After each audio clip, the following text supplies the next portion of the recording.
Hey there, witches, and welcome to my video on baneful magic or justice-seeking magic. In my Facebook group, we get a lot of questions about this topic, and so I thought I would make a video to help clarify the ethics around baneful or justice-seeking magic. Now, I've already done a video on the ethics around love work because that's also a really highly contested topic in the witchcraft community. So you can go ahead and check out my channel below and find the link to that one also. So, okay, I call this work justice-seeking magic. So right from the jump, you're getting some insight onto how I think about this work, right? Because I feel that we can access left-handed magic or baneful work as long as it has a certain quality about itself. But before I get ahead of myself, let's talk about the foundation of magic to begin with. We are able to utilize spells to shift the atmosphere around us. It's just part of what we're doing as witches. The only difference between us and somebody else is that we know about this fact. Like, we know that we are able to influence the energy of our spaces, of our lives, and of our worlds. We know it and we use it and we do it. And so it's not that there's some extra divine quality about us just because we are practicing witches. It's not that we are somehow other than or better than. The only thing that's different here is that it has clicked into place that we are capable of creating these shifts. We are capable of intentionally shifting the energy in a direction that we so choose. Every single person on this planet is capable of the same. The language that you speak, the words that you say, these are spells that you're casting all the time, especially the language that you speak when you're talking to yourself. The clothes that you wear projects a certain vibrational energy. That's a spell that you're casting out into the universe. The way that you decide to handle a job interview or a conversation with your mother or an interaction with someone that you're interested in dating, all of these things are spells that you are casting out, whether consciously or unconsciously, because the energy that you bring to a situation shifts the situation itself. All that's different when you're a witch is that you know about that and you are doing it on purpose.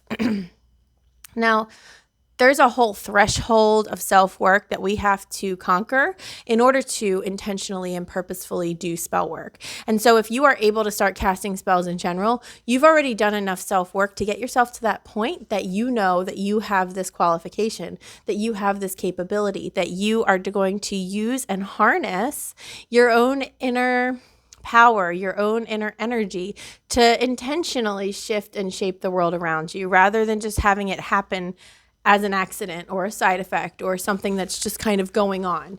If you've ever thought a thought and it's manifested, if you've ever made a wish and it's come true, you know, those kinds of things, that's you intentionally shifting the energy of your world on purpose through witch work.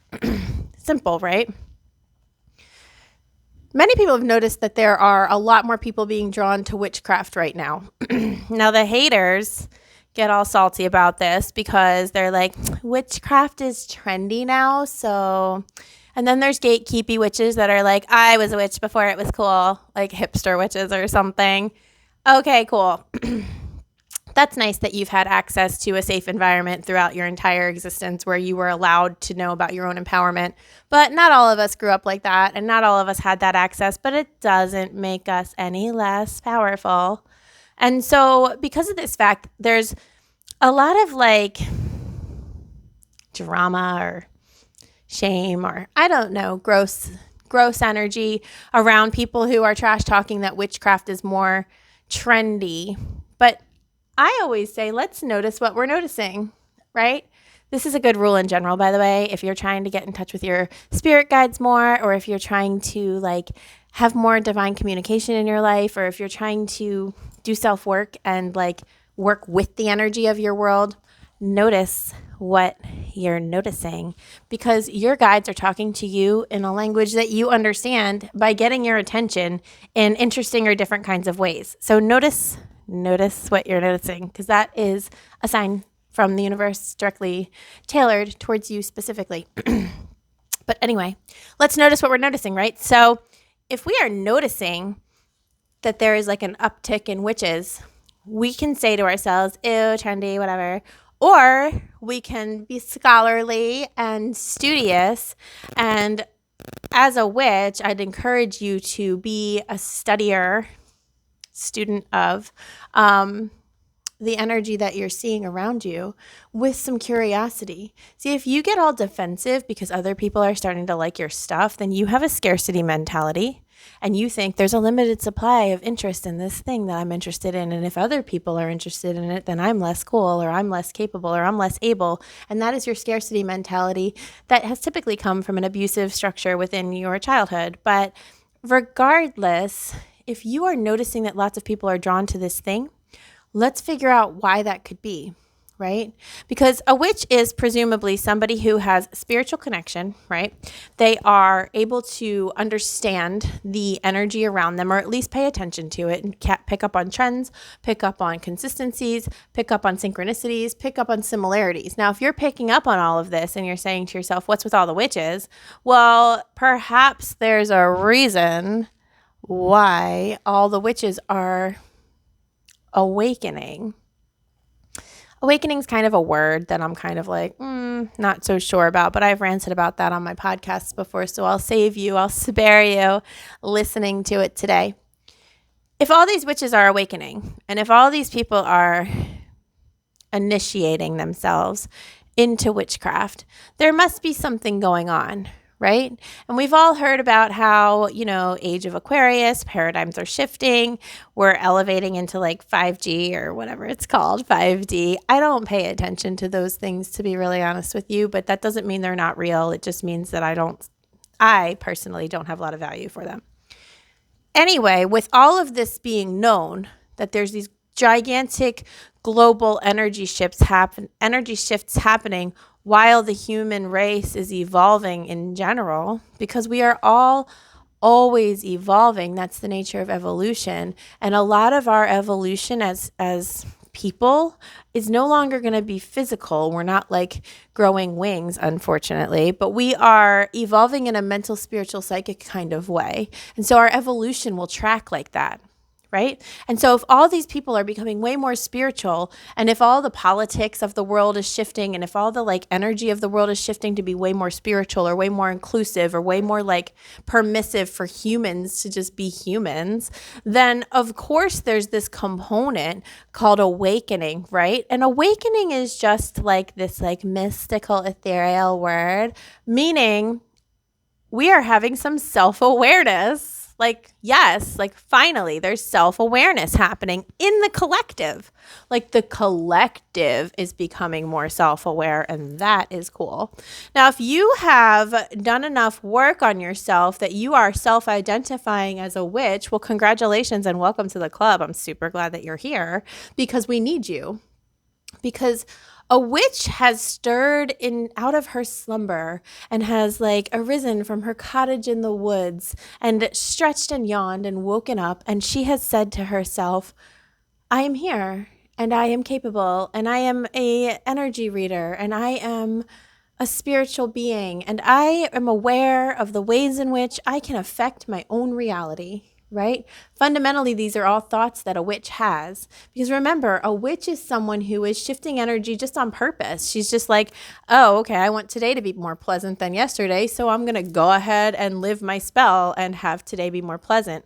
A lot of that goes back to our self-work, our self-talk, our inner dialogue, which is why I say witch work and self-work go hand in hand. They are one and the same, and I will talk about that in a future video. But so if all these witches are awakening, it's presumably because they have insight. Now, insight's helpful because insight allows us to understand and read the energy around us.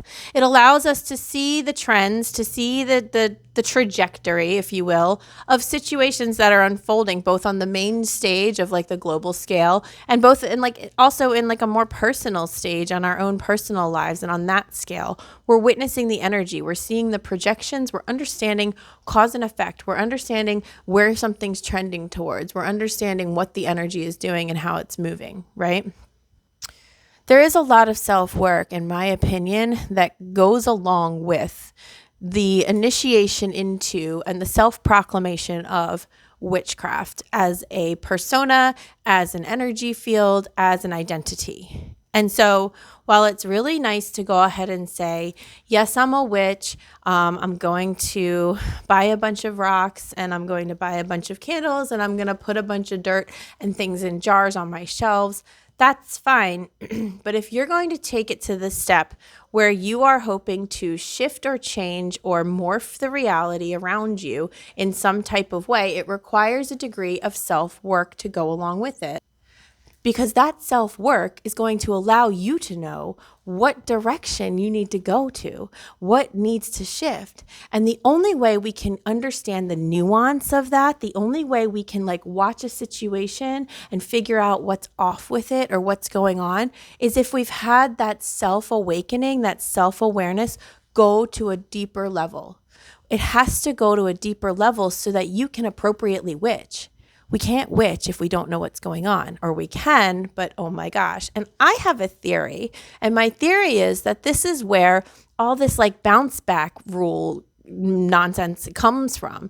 Now, I don't want to offend my Wiccans. I'm sorry I said nonsense. I really am. But not everybody believes in the read of three, or not everybody believes in a bounce back rule. And I really think that this thing has become prohibitive in a way because it's taken on a life of its own where it's saying don't do anything, or it's all going to come back at you, or only do super, super positive things, or it's all going to come back at you. And while that's a nice rule of thumb in general, do unto others, right, as they do unto you, or as you would hope for them to do unto you, it's a nice guiding rule. However, it's not entirely realistic, is it? Because if we are at an event and some person is pushing another person to the ground and getting all up in their face and being all aggressive and intense, I can't go up to them and be like, hey, would you like a hug? It seems like you need a hug. And while it might be true that they need a hug, in that exact moment, what the person who's being bullied needs is an advocate.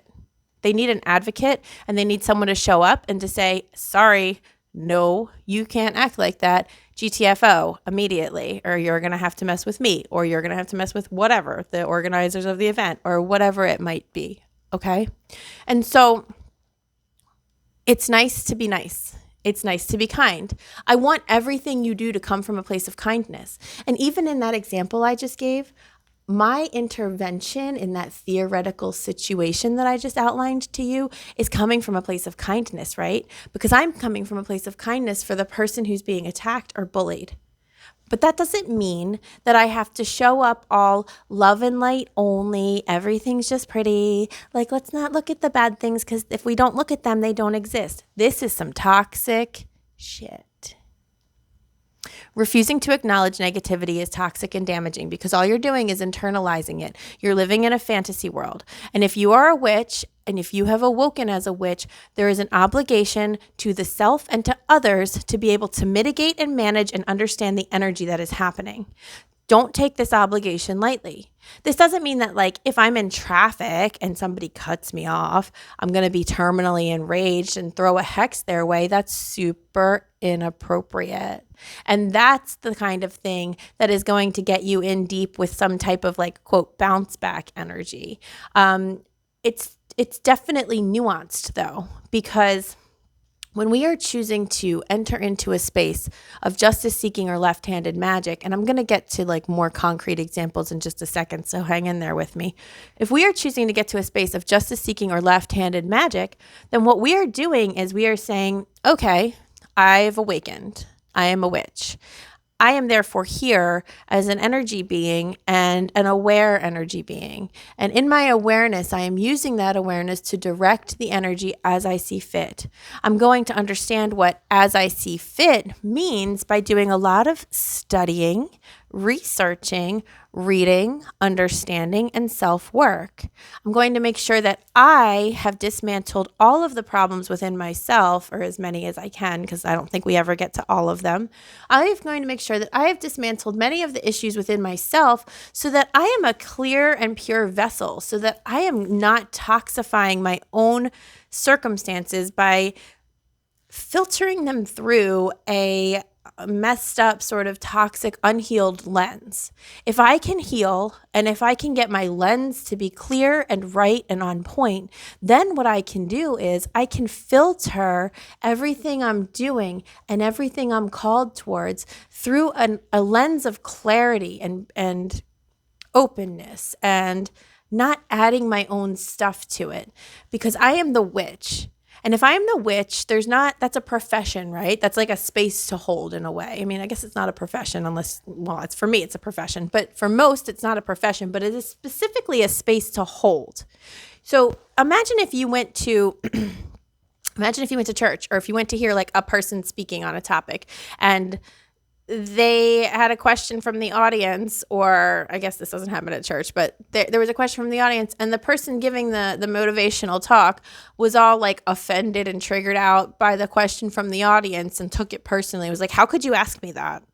Why would you even suggest that to me? Like, you would be like, what is happening? You would you would take out your phone and video someone having like some type of breakdown on the stage, because that's not appropriate. Same thing for you as a witch, BT dubs. You're not really supposed to be taking in small infractions and throwing big magical experiences at them. That's not what it's for. If you've awoken, if you have self-designated as being spiritual, or having a place to hold the space, or being capable and intentionally using your ability to shift energy around, if you are at that place, then you are also kind of obligated to do your self-work and your spiritual work to understand what's happening to you and what's happening around you.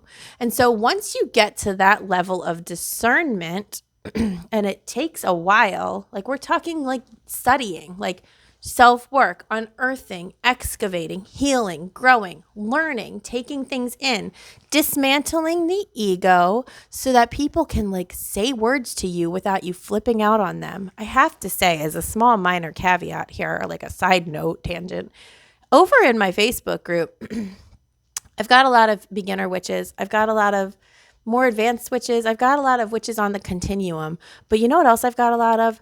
Drama and mayhem. And do you know why? It's because people are like unable to have like normal conversations. You can't guide or direct a person gently, calmly from a peaceful place without it sort of exploding and like whooshing up. And that's unfortunate, because if we can't have conversations without it like triggering out your defense reflex immediately, then we can't have low level conversations, then we really can't have high level conversations. And this right here is a high level conversation. So try your best to dismantle your defense mechanisms. Try your best to clip the wires on the bombs that explode when you feel like someone's saying something to you that is different than what you really wanted to hear, because this is the only way that we grow. And if you're not at a place that you can hear feedback, constructive feedback, or be told that you need to change your thought process around something, then you really need to start researching and learning and opening yourself up before you start doing really much of anything else, because this is how it bounces back. See, any type of negative energy that's coming back on you, I really hate to break this to you, and this is going to be a hard one. So like, just take a deep breath, take a sip of water. Okay. When someone's telling you that something's going to bounce back on you, that is your own energy. That is your own negative energy. That is your own mayhem, your own drama, your own chaos coming right back for you. Most of the negative energy that we need protection from is our own. So think about that for a little bit if you can. If we are at this point that we are going to be witches, and we are going to be practicing, and we are going to be putting spells out there, and we are going to be all of those things, we must do the work. And I think I've made that part clear. Once we do the work, or once we start on the path of doing the work, we are able to access higher level spells. Now, the truth is, you can go ahead and access these spells whenever you damn well please, but proceed with caution, because what I just said to you is very real and vivid. If you're going into a spell with a lot of unhealed energy, you're going to be putting a lot of unhealed and not really trustworthy energy into your work. And that's more in alignment with what's actually going on with these like threats of bounce back, etc. It's much more about what kind of energy are you yourself contributing to a thing versus like anything else, just by, just the very nature of putting something out there means that you're going to get something back. It's not exactly like that. So the more self-work you do, the more healed you become, the higher access you have to more powerful spell work in an effective method. Okay. And so that is one motivating factor right there, because I always tell people your spells are going to go ahead and work. See, it's not that your spells won't work. Oh, they will.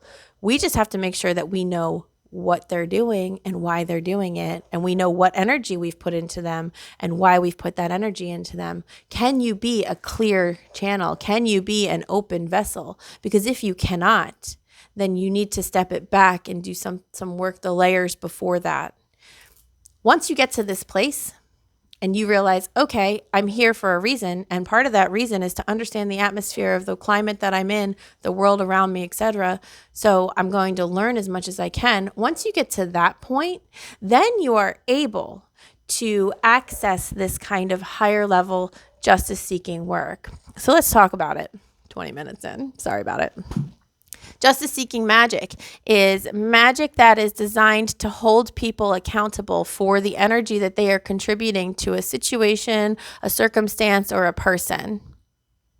That is my definition that I just made up on the spot of justice-seeking magic. Justice-seeking magic includes things like hexing or restricting or binding or banishing kinds of works. They are punitive in a way, but they're punitive in a way that is not about the self. It's not about the ego. It's about the external energy. It's about holding the energy accountable to a higher vibration. It's about realigning some toxic mayhem or some toxic drama and getting it back to a more neutral place. Justice-seeking magic is here because we are like the hall monitors for the universe, right? The universe has gone ahead and stationed us around the joint to be like, yo, just keep an eye out because I can't watch everything at once. So I'm going to wake you up. I'm going to make you up. I'm going to wake you up. And if you're awake and you've done it, cool. Here's the criteria. Make sure all this shit runs smoothly. That's what's happening. And so this is why there is an appropriate place and time and situation and circumstance for justice-seeking magic to take place. But it's not when you don't like that your kid didn't get picked for travel soccer. It's not that your mother didn't RSVP to your baby shower. It's not for small transgressions. It's not for things that could be accomplished with an empowered, safe, secure, very clear conversation. So before you want to throw any magic at literally anything, even the good things, say to yourself, if I was able to have a conversation in a non-defiant or non-defensive way, would it solve this problem? And if so, that's your guideline for how to deal with it. Go ahead and do your self-work to get to the point that you need to have that conversation first. Because justice-seeking magic is here to maintain and hold the higher level energies that are out of whack and out of line. They're here for people who are pushing someone on the ground and screaming in their face, and that person is defenseless and just not able to defend themselves. That's the time for justice-seeking magic. Justice-seeking magic is not here for small transgressions, but it is appropriate because you as a witch have woken up and are here monitoring the energy of the space. It is appropriate in certain situations and circumstances. But again, we can't have those conversations if I can't say to anyone, I don't think you need to hex for that. Or I think there's other ways for you to handle this or get the result that you want that aren't so negative. Because quite frankly, we always want to try to go the positive route first. And this is because we're here maintaining the energy of a certain vibrational footprint. And so if we are always stepping out of that footprint, then we're not maintaining that footprint, right? So if we're always running to a hex or running to a binding even, or running to a banishment, rather than running to a self-confidence thing or shifting into a self-love thing or shifting into protection or blessings first, then we're not even in alignment with the energy. This is where it gets so confusing. But we have to align with the energy that we want as much as possible, for as long as possible, until it becomes clear that that's not going to work anymore. And then we say, well, okay, I've gone ahead and given you the chance, but now I'm going to have to go ahead and enforce the rules. And the rules are that in my space and in my world, and when I know about it, no one's going to go ahead and act like that. And this is why it's important for you to know what your own morals are, your own ethics are, what your integrity means to you. It's important for you to know what you're in alignment with, and you get there through self-work and introspection and all the studying I asked you to do earlier. But it's important for you to know what energy you're holding the space for so that you can hold everything else accountable to it. And if you can't do that, you can't do these spells. But if you can go ahead and say, the energy that I want around me must always be positive, inclusive, and uplifting, and gentle and compassionate, and those are probably mine. If you say, these are the things that are important to me, these are my morals, my values, right? My values and priorities include these words. Anything that's not acting in alignment with those, I'm going to invite to get into alignment with. I'm going to have really good personal boundaries if they don't. And then if I'm constantly having my boundaries steamrolled, which is my personal definition of abuse, by the way, someone who is intentionally and consistently steamrolling your boundaries is being abusive. If that continues to happen and you've continued to communicate and tried to shift the energy in a positive way and tried to show up, walk in your talk and all that good stuff, and it's still not working, well, if that's what's happening to you, then what you're allowed to do is say, all right, then you're going to get restricted on your access to me, both through my verbal boundaries, my emotional boundaries, my mental and physical boundaries, and now through my magical boundaries. And this is where the work is appropriate. This is what we have to do to get to that place. And if there's just opportunities to find somebody like flagrantly being abusive or harmful or whatever it might be, investigate.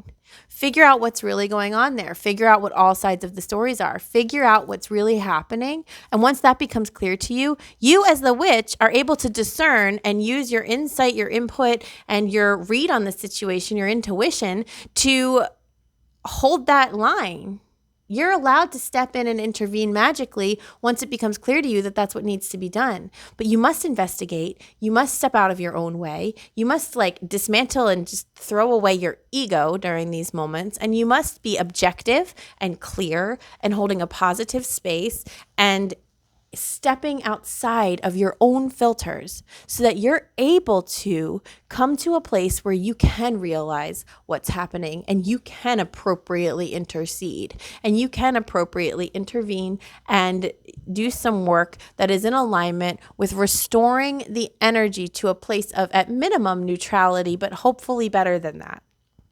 Justice-seeking magic holds people accountable for stepping outside of the realm of reasonability and of kindness or clarity or holding space for the highest good. If these people are consistently drawing down the energy, depleting the energy, just kind of making the world a worse place, and you've tried all the other things, then it might be appropriate to use some justice-seeking magic. Now, it's also called baneful magic. And now also, by the way, this is just my opinion. This is what I have landed on. This is what I have come to based on the years of training that I've had from a multitude of different witches, based on the fact that I'm an ordained interfaith minister, meaning I learned about all of the major world religions, and I am not of any of them, but I am capable of ministering about all of them.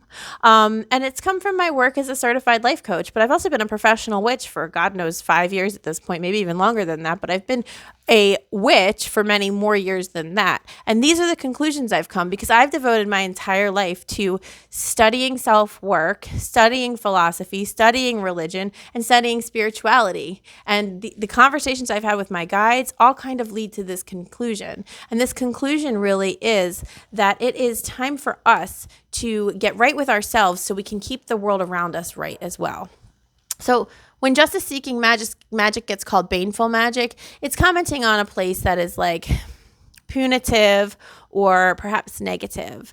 Now, I don't see it that way. I don't see it as negative because I'm not acting from a place of my ego. I'm not acting from a place of my personal gain. I'm not acting from a place of I'm going to go ahead and punish this person because they did something to me.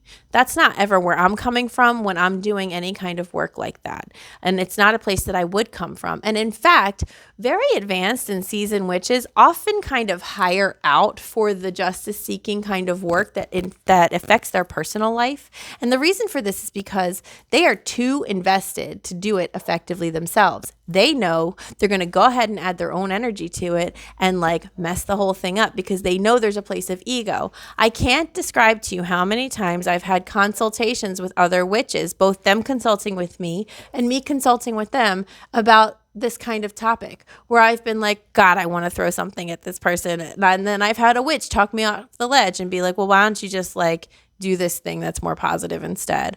Or why don't you just like blah, blah, blah, blah, blah. And then I'm like, yeah, you're right. Mostly I needed a place to vent and be validated. And a lot of the times having a conversation will solve like 90% of your problems.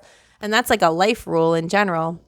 But if you do come to a place where you've decided that you want to do some work, I don't want it to be baneful. I don't like that terminology. I want it to be justice seeking. I want it to be, left-handed is another phrase, meaning like the positive energy comes from the right and the punitive energy comes from the left, whatever it might be. I want it to be coming from a place that you know what you're doing and you know why. And at the end of the day, you get to say to yourself, yeah, I'm good with it. I've checked the rules. This person's clearly in violation, and those rules originate from the self, but actually those rules originate from deep within the past history of philosophy and religious study and high-level messages that we've received from spiritual people. I know the rules, I've studied them, this person's clearly out of alignment, so I'm going to go ahead and enforce the rules, as we are supposed to do, because that is why we are here, right? On a big scale. But don't let this blow you up with your ego. If you're hearing me say things like this and you're like, oh, cool, I've gotten permission to now go ahead and tell everybody how to live their lives, you are missing the point. Because the person that you really need to get clear with is yourself, and the person that you really need to tell how to live their life is yourself. And there are hardly any moments in life where it is really actually this appropriate to use this kind of magic.